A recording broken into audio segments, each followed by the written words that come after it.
Black guys come up in the big leagues today never heard of Jackie Robinson. That's the truth. Since the beginning of professional baseball, the black man was not allowed to play in the major leagues. A color line denied stardom to men like Josh Gibson, who could hit 70 home runs a season and batted over 400 several times. Cool Papa Bell, faster than Ty Cobb and with enough speed to score from first base on a bunt. And Satchel Paige, who pitched over 100 no-hit, no-run games in a career that spanned 3 decades.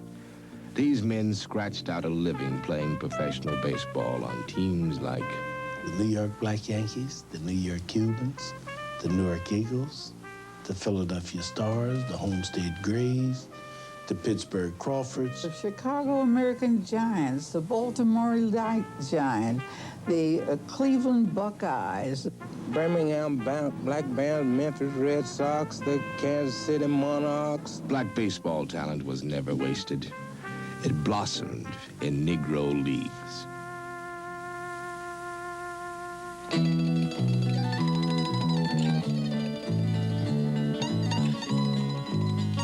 Every spring, a caravan of black teams crisscrossed the country to play baseball. They took on all comers in major league ballparks while white teams were on the road and on the smallest backstreet diamonds.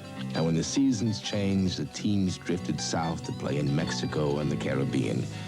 Black baseball wasn't just a summer game. No, I never had an idea of major leagues. I never had an idea. All I wanted to do was play baseball. And I believed that I could play baseball in the Black League. In the early part of the century, black baseball was loose. There was no organization. Barnstorming teams often folded on the road if they couldn't make meal money. There were no rules to stop a player from jumping teams for the promise of more money. And while the diamond exploits of Babe Ruth and Lou Gehrig made them rich and famous, black ball players of equal ability had to survive on $1 a day. But in the 1920s, Rube Foster took control. As manager of the Chicago American Giants, he organized black baseball's first viable league, which eventually evolved into the Negro National and American Leagues in the 1930s. Foster was black baseball's founding father.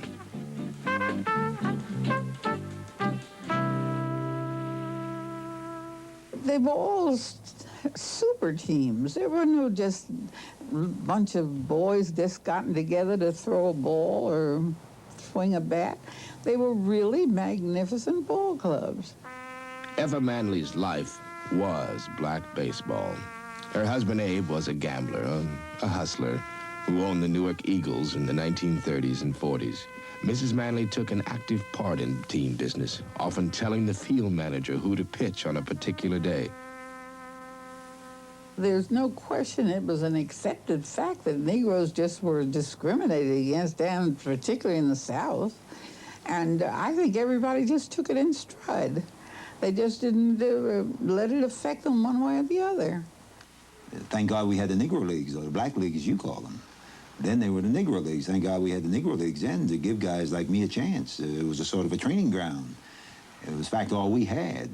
In 1944, Don Newcomb began his baseball career as a 17-year-old pitcher with Eva Manley's Newark Eagles. Newcomb later became one of the first black ball players to play in the major leagues. That's why I never went to a Major League game. Major League Baseball didn't interest me because we had nobody there to look up to. I never had an idol in baseball. Never had an idol until Jackie Robinson came along, Roy Campanella. Now, that's the strangest thing to say, that I never heard a Negro ball player in those days talk about playing in the major leagues, because we always played them at the end of the season. They made up all-star teams, and some of them intact, and we always beat them. The records will show that. We beat them always the majority of the games.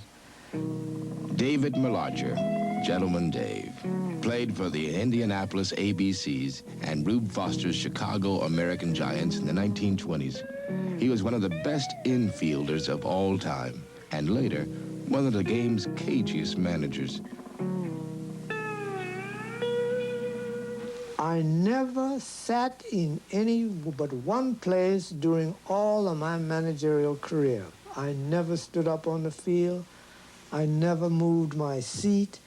I never went any place during a ball game except in that one spot where every player could find me on the field. So and I directed every play. The big event every year in black baseball was the East-West All-Star Game, which began in 1933 at Comiskey Park in Chicago. That was the same year the Major Leagues held their first All-Star Game, also at Comiskey Park. The East-West game attracted large crowds that came to see black baseball's best. The game proved that great baseball talent, despite phantom status, did exist in the Negro Leagues. Oh, we had men about 100 could have made the big league for that's concerned. About 100, not about a 4 twos or threes. About 100 could. They had a lot of Satchel Pages out there. Men could throw the ball hard as me. Many say that he is the greatest pitcher that ever played the game. Satchel Paige is a living legend. He dominated black baseball in the 1930s and the 40s. Satchel pitched in more than 2,000 ball games, give or take a few hundred. But he still had to wait until he was 42 years old to become the Major League's oldest rookie in 1948. And anybody ever seen me throw, they'd tell you I could throw pretty straight. I couldn't. I came up from down in Mobile when I was throwing rocks, like you heard them say. I could throw rocks straight, 'cause I used to kill birds with rocks. There's no maybe so about it. Their baseball skills were magnificent, but the life was gritty. An endless chain of dirt roads, colored hotels, and beaneries. Negro baseball, like all of black existence at the time, was relegated into its own isolated world. I don't like to talk to people about my baseball days because they were weird so far as you youngsters are concerned. And you can't believe that some of the playing conditions that we had to go through. Ted Page, a lanky left-handed outfielder, was one of black baseball's quickest base runners in the 1930s. He is best known as a member of the New York Black Yankees and the Pittsburgh Crawfords. You asked me about traveling, and I'll tell you, yeah, we ride all night. But that doesn't explain that. That don't really explain what the problem that we had. We ride all night. So what? You ride all night. A lot of people ride all night. But this, you can't gather really what the problem we had or how tough it was. And to us, it wasn't tough. I mean, it was part of our life. We couldn't stay in good hotels, you know. And no blacks were staying in good hotels at that time. And we stayed in rooming houses and around in the residential section.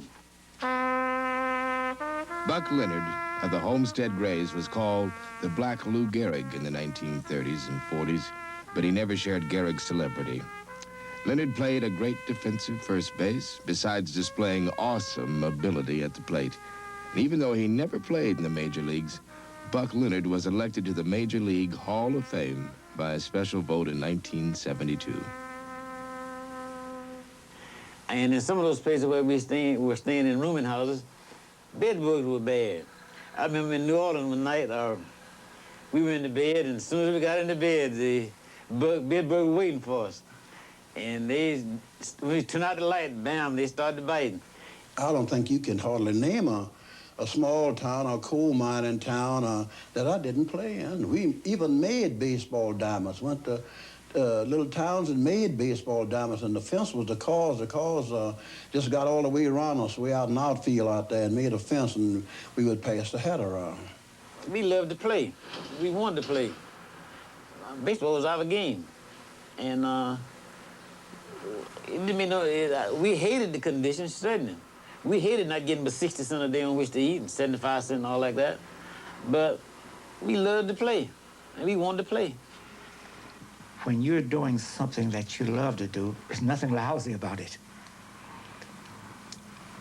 And to me, I thought it was the first step toward going to the top of the world.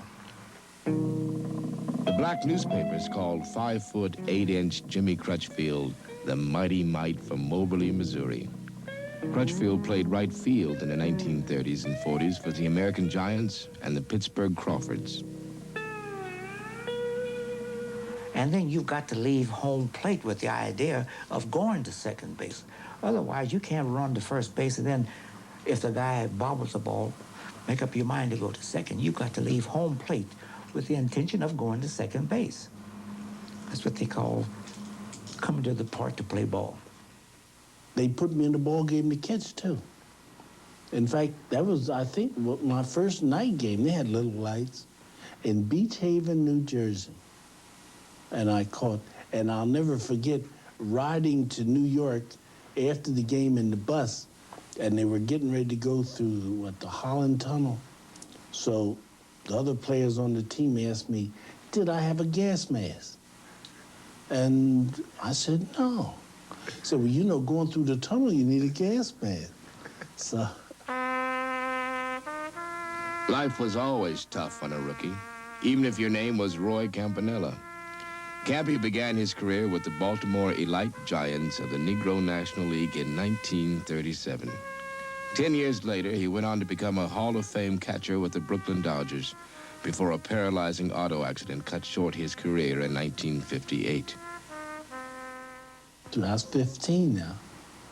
So then at the hotel, that Saturday morning when I got up, the general manager of the team, McGowan, asked me, did I make up my bed? I said, no. He said, well, you leave a bad reputation for the team. You got to go upstairs and make your bed up. So I got the elevator, and upstairs I went and made my bed up. I come back down. So he said, look, I have a bucket here. Go downstairs and get me a bucket of steam.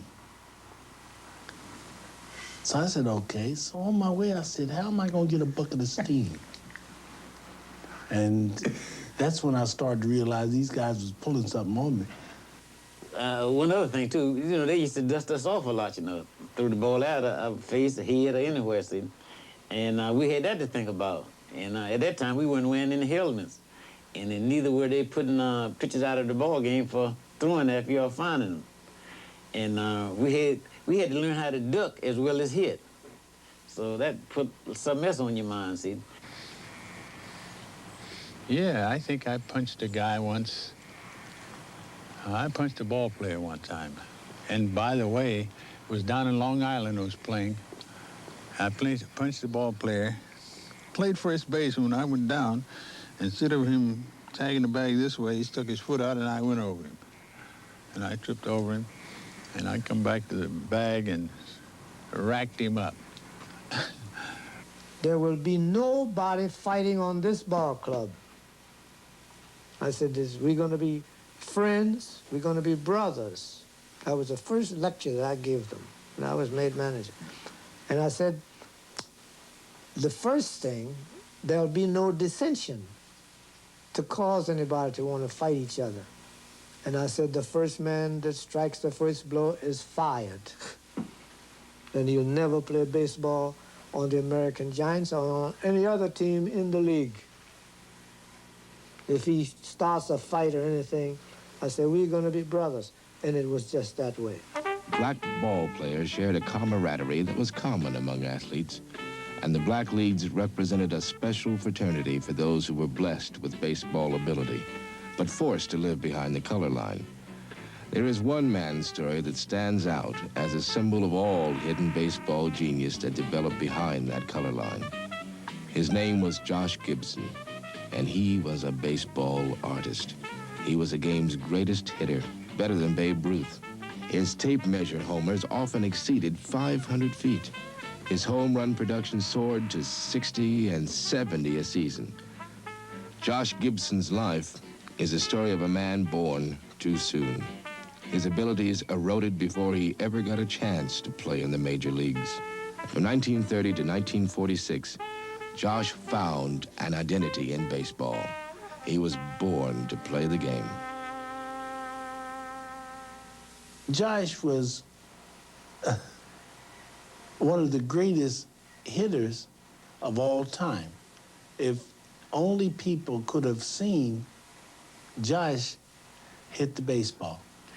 Now, he was the greatest hitter that we ever had in the black leagues. He was the greatest hitter. He could hit the longest ball of anybody that we had in the black league. The best hitter I've ever seen. I being a pitcher, should be reluctant to say that, but he is, and he was the best hitter I've ever seen. I've seen Ted Williams, Sam Musial, Willie Mays, and Henry Aaron. I've never seen a hitter like Josh Gibson, because you could fool Josh Gibson with the pitch, and he could be swinging the bat, and his momentum would make one hand fly off the bat. With one hand, he could hit a home run, hit the ball right center field, hit a home run. And I've seen it happen many times. It happened against me. He could hit and throw and run. Yes, sir.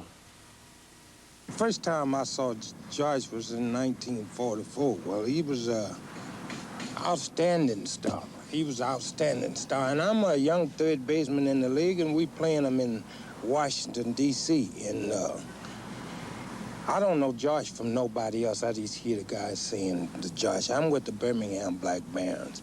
Sam Hairston, now a White Sox farm instructor, remembers the first time he got a good look at Gibson. Bunt signal was in order, you know, and Josh was up. So I don't know Josh from nobody else. So I breaks in for the bunt, and Josh don't swing. He hollered over to the manager. He said, hey, what y'all trying to do, get this guy killed? And the manager looked and saw me. He said, time, get back, way on the edge of the grass. And I got back on the edge of the grass, and Josh swung. And the ball, I did like this, and the ball went right across my chest. A one-hopper to the left field, right across. If I had been in, I'd have got killed. As a youngster, coming along and being able to play against a guy like Josh Gibson, I looked up to him, and always will. Oh, man, he was awesome.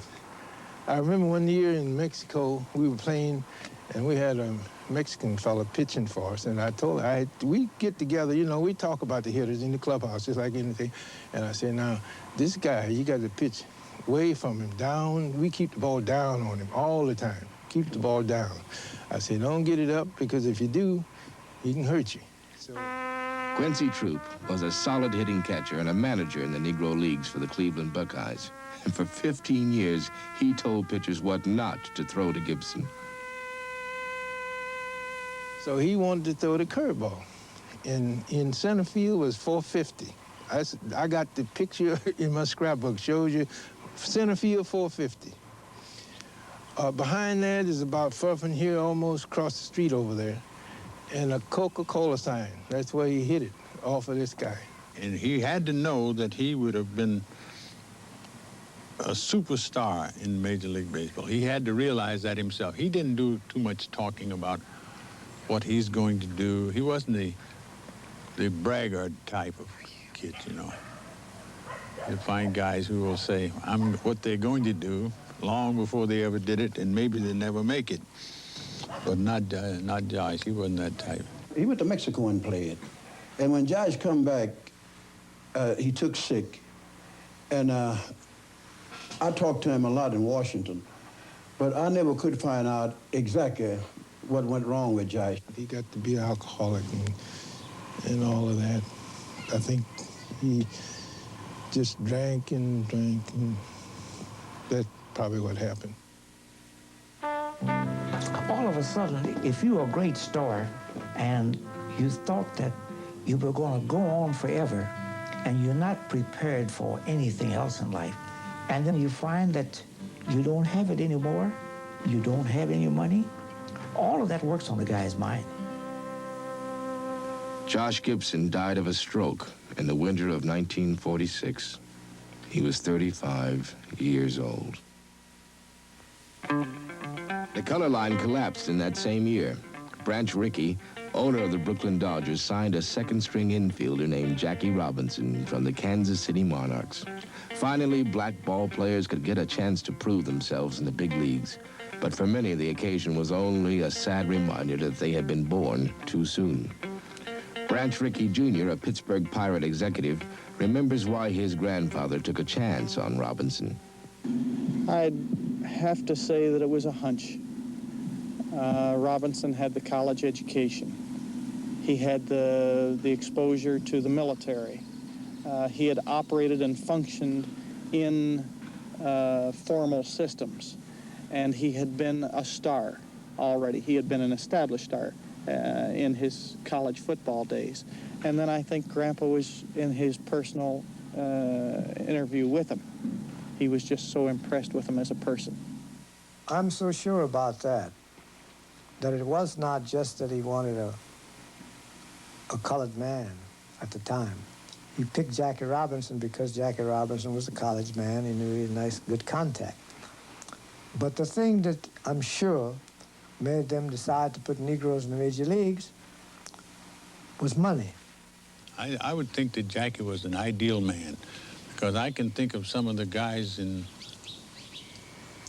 wouldn't have done as well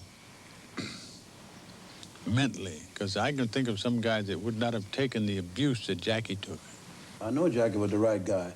And I would say 1,000 times I'm glad it wasn't under me, because I couldn't have took it.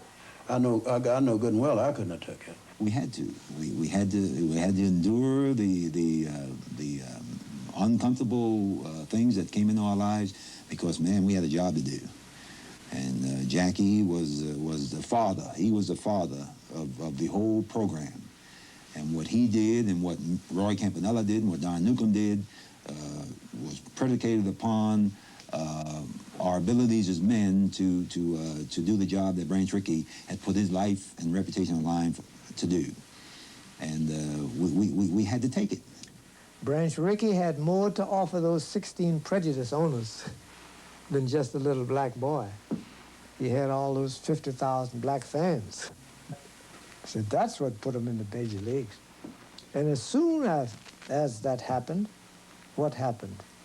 The major leagues went after all of the ball players. They raided all the Negro teams to get the ball players that they knew were able to play Major League Baseball. The day that Mr. Rickey took those boys, the fans all deserted us to go see the Negro players on the white teams. And I begged Abe to quit that first year. I begged him, we dropped another $20,000. That was a nice little piece of money in those days. And he was a gambler, so of course to him it didn't mean anything, and he wouldn't quit. You know, very few people know that Jackie came near to having a nervous breakdown after the 1947 season because of the abuse that he had to take, and he couldn't release this inner feeling because of the very fact that Branch Rickey told him you have to keep your mouth shut.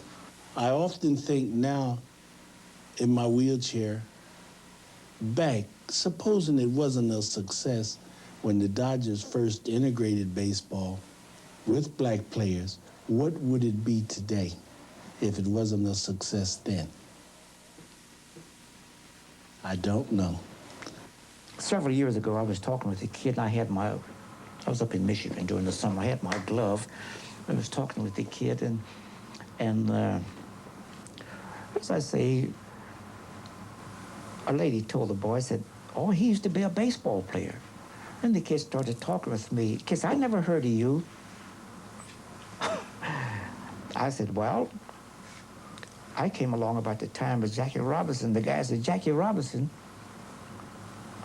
He hadn't heard of Jackie Robinson. All he knew was Willie Mays.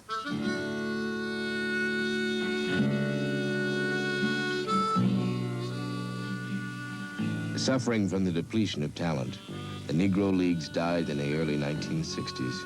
Like Josh Gibson, its demise went as unnoticed as its heyday.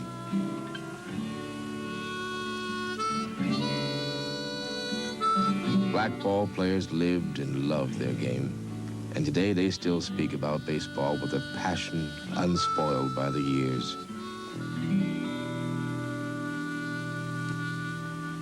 Because that's the Homestead Grays, and that's my number, 32. Now, this is a flannel uniform, and it's hot as the devil during the summer. And you can see the pants, the kind of pants that we use, they had rubber in the bottom of them, and the blouse. And folks still kidded me about it now. When I go to Old Timers game, I wear this, and they still kid me about how the pants look on me since they blouse. Listen, if I had them to live over again, I would do it.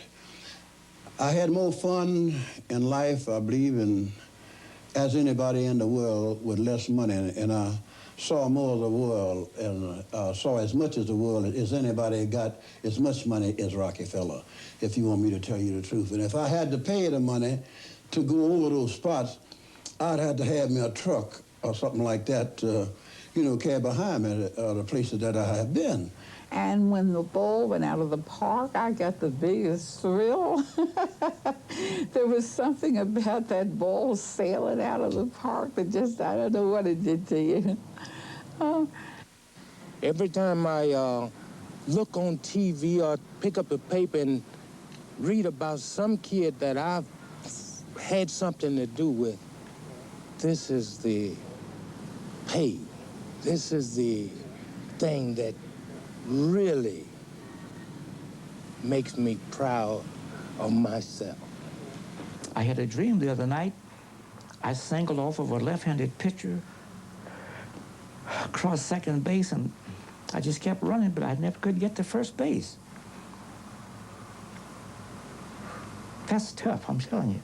I just kept running, and I knew the guy was going to throw me out eventually, but I couldn't get to first base. It's nice to have dreams. I guess I'm a dreamer. Sometimes I ride along on my job and I have much to do. I think of what I might have done. But then everybody does. Everybody wants to dream about his future or what he could have done during the, in the past. But I can't believe that I would be any worse than some of the ball players we have in the major leagues. Black baseball was both great and sad, a bittersweet era. All that remains are the memories and stories of those who rode all night to play the game.